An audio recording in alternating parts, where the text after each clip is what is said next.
and welcome to Locum's how-to videos. Today we're going to show you how to sign up on our platform. So we hit sign up as a locum. So choose your profession. So I've hit pharmacist. You need to put in your GPHC number here. So I'm just using a fake one. And put in your first name and your last name. And then you'll put in your postcode.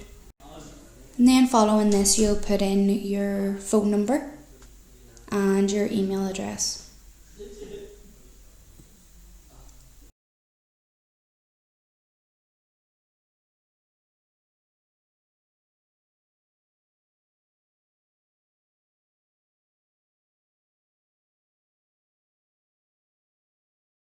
And we will create ourselves a password. And that's it. And you just click create your account and that should be you.